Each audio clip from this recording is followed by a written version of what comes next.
Hey up, welcome back. Right, today's video, quite an important one, probably one of, if not the most important videos that I've uploaded in a long time, from my perspective. So it deserves a bit of an introduction before we crack on. Now then, to get straight to the point, the performance of this channel, my channel here, has taken a nosedive over the past 4 to 5 weeks. Now, don't get me wrong, I don't mean the usual ebb and flow, peaks and troughs, fortunes and misfortunes of the YouTube channel performance. I mean a significant and unexplained nosedive in performance. Which began at exactly the point that I started making a few videos where I think it's fair to say I was highly critical and highly sceptical about one or two things which the powers that be would have us regard as being the absolute truth of the current state of affairs. And it isn't just me, there are other much bigger YouTube channels out there that it appears have suffered the same misfortunes on the back of having the temerity to express these views publicly on their channels. So I think this needs to be called out. Now, don't get me wrong, I could be completely wrong. It could be absolutely nothing to do with the content of the channel. It might be that just a lot of you out there don't find the content appealing anymore. That's entirely possible, and I wouldn't be so arrogant as to presume that that is not a possibility. However, the timing coincidences suggest to me that something a little bit more sinister is going on. So stick around for the video. It'll be coming very shortly. Beautiful countryside in the background while I drone on about one or two issues that I think need addressing. In the meantime, can I ask you, if you would please, to subscribe to the MAG YouTube channel. That's the Motorcycle Action Group YouTube channel. MAG are campaigners on our behalf to ensure basically that our rights and entitlements are protected.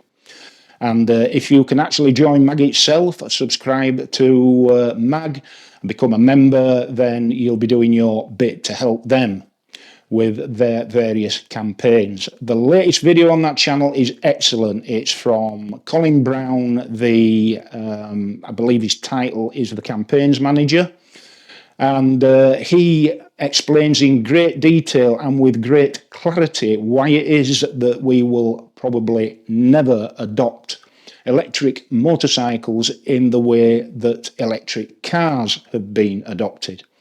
And cars haven't done right cracking, to be fair, have they? But it's a very, very interesting comparison he draws with Norway, of all places. So I won't steal his thunder. Please go have a look at that video. It's the first link you will come to in the description below, the MAG YouTube channel. Please give them your support. And one last thing before we get on to the video. I've spoken to Colin, and we intend in the future doing a podcast style question and answer session. So please, if you have any questions you would like me to put to MAG about their campaigns, what they're doing, what's important, what progress they're making, how they plan to deal with all the issues which stand to present themselves to us as motorcyclists in the future, then please drop me an email to thebingleywheeler@gmail.com. thebingleywheeler@gmail.com. If you have any questions you would like me to ask the Motorcycle Action Group, to ask Colin, then pass those questions on to me via thebingleywheeler@gmail.com. And when we get round to meeting up and having that discussion, I'll ensure that your questions are put to him.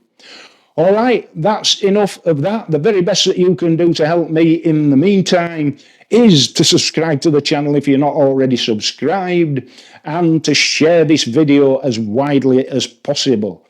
All right, enjoy.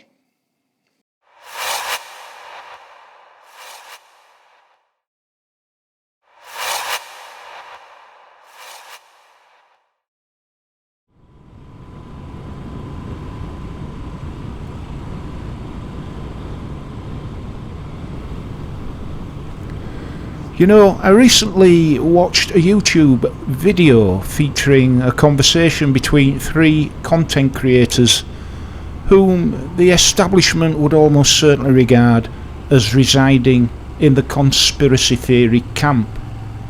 And I'm not talking about small niche channels whose subscribers are numbered in the hundreds or thousands.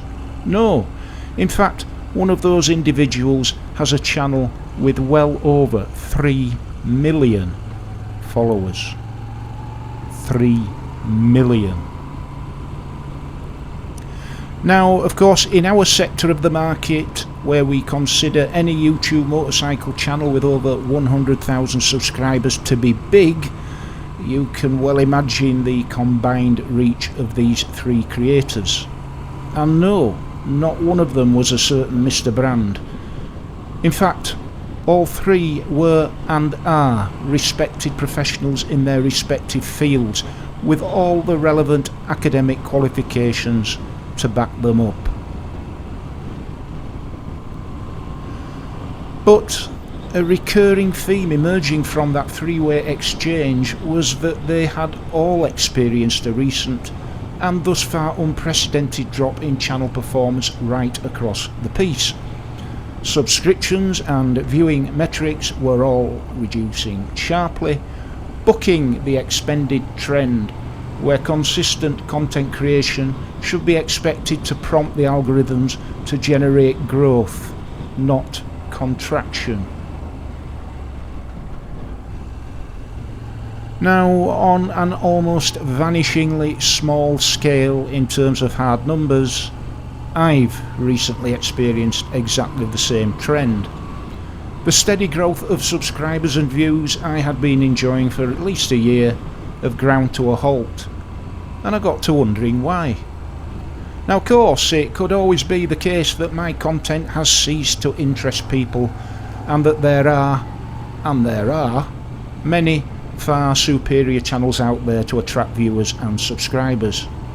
And if that's the case, then I've got some hard thinking to do about the future, including whether or not there is a future at all for what I do. It might also be argued that the recent 2 months of fine dry weather in the UK mean that motorcyclists have been, well, motorcycling, not watching YouTube.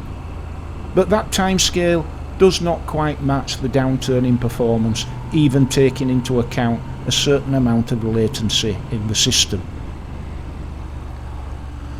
Others will observe, with some justification, that the fortunes of all YouTube channels ebb and flow, and that periods of healthy performance will always be followed by periods of relative stagnation until those fortunes return.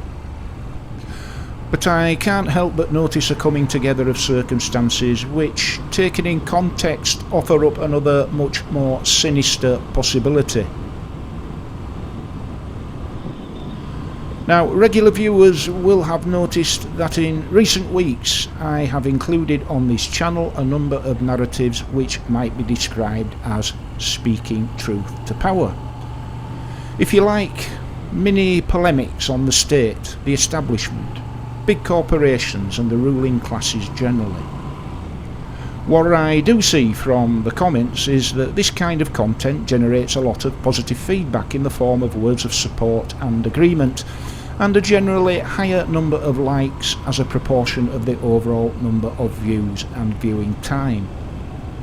In any normal world, you would expect this sort of data to feed the algorithms and to generate more growth.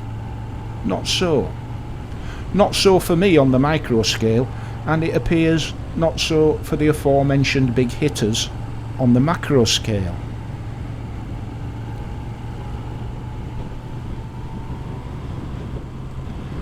Now, I know from experience that there will be some people out there who will jump into the comments with the usual schoolboy remarks such as, "It's because your content's crap," or some other words of condemnation sure to bring a glistening trail of saliva to their chins and a tiny lump in the front of their unwashed pants. But I've learned to ignore the trolls over time and don't even bother with the statutory yawn emoji anymore. Or maybe, just maybe, too many people looking for a reason to be angry. Too many people made angry by a corrupt and unjust world. A world where reverse Robin Hood principles drive the global distribution of wealth.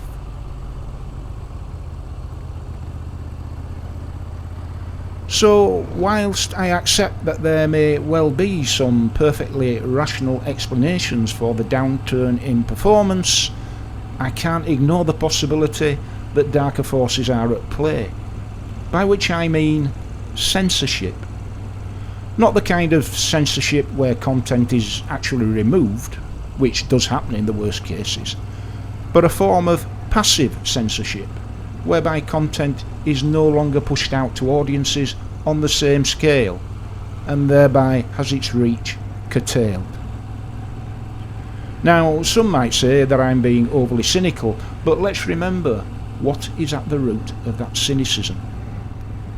If we lived in a world where we could trust our governments and corporate overlords to be scrupulously honest with us at every turn, to always act in our best interests, to never gaslight us, to never seek to control and coerce us, then there would be no place for cynicism, suspicion and mistrust. But as politicians themselves are often heard saying, we have to deal with the world as it is, not how we would wish it to be. Well, so be it. It's my strong suspicion that the exponential growth of narratives on media platforms with massive reach, challenging the status quo and questioning the motives of big established organisations, has sparked something of a panicked response from our ruling elites, such that those dissenting voices are to be discreetly silenced. Having spent 3 decades policing in this country, most of it at a relatively senior level, I do know for a fact that controlling narratives, the withholding of information, the cloaking of inconvenient facts and truths, the subtle manipulation of reporting, have always played a part in ensuring that we the public are contained, discouraged from freedom of thought and belief. When it comes to challenging what we are being told by institutions, governments, NGOs and large corporations, there is a long established embargo on the truth, a blockade. A world in which the perfunctory gesture of the publication of a heavily redacted report is meant to create the illusion of an open and honest leadership.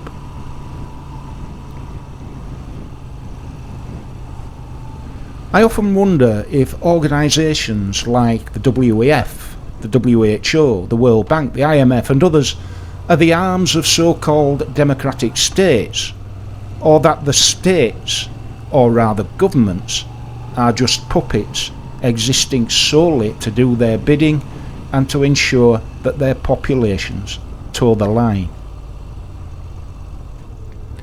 It seems to me that you can't even begin to critically reference the climate or ULEZ and CAS zones, electric vehicles, traffic control measures and other state-driven crusades without attracting a collective frown of disapproval from the ruling classes.